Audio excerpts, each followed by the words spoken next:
guys, nandito tayo sa Japan para mamitas ng sili. Kaya ang daming sili, dahil wala tayong magawa. May kasama ako guys, ayun o, ayun sila, nasa unahan. Huwag na natin silang pakita sa video at mga shy-type. Guys, outfit check. Rambalongs, solongs. Outfit check!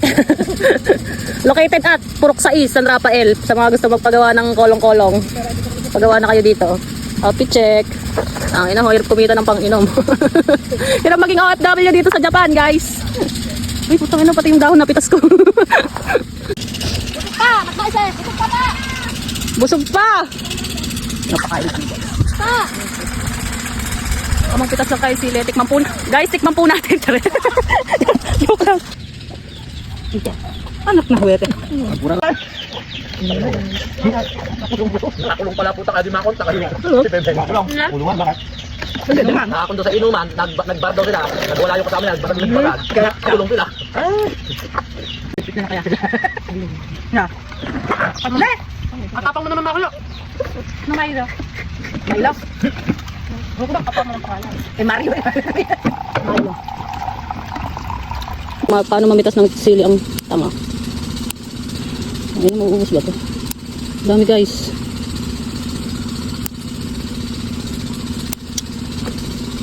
Diba ang hirap maging OFW dito sa Pilipinas? Pawis na. Hirap maging OFW guys dito sa Pilipinas. Pag may mga kakilala o kaibigan kayong nasa abroad, OFW, o kahit ano pang pukong pinas, pag may utangan, pukong ina kayo, utang kayo ng utang, hindi nyo alam, mas marami pang problema sa inyo yung mga yun. Kala nyo, unting post lang nila, masarap buhay nila, tapos maraming pera. Yung ina kayo. Ako nga, walang trabaho, pero ang daming nangungutang sa akin. Bakit kaya? Namimitas nga lang ako ng sili, oh. Nagkatawanan nila ako. Tamang pitas lang ako ng sili dito, guys, para may pangulam kami mamayang hapon.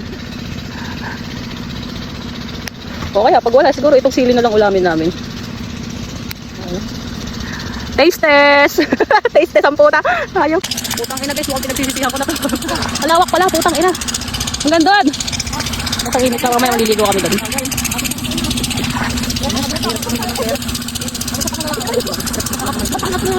Sabi bunga, putang ina.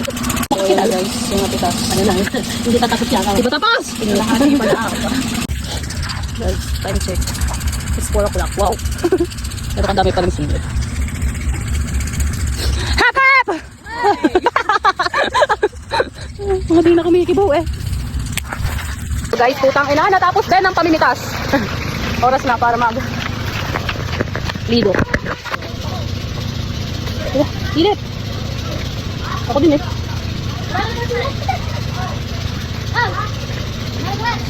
Kaya nga, nakadalawang sako kami ng seli. Liligo ako.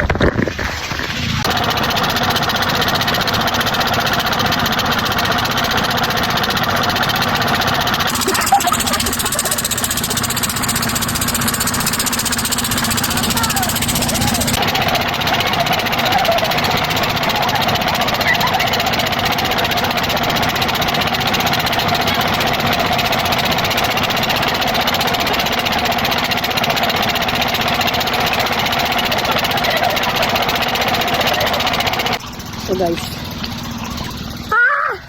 nakapagod mamitas ng sili. Basta kami, uwi na.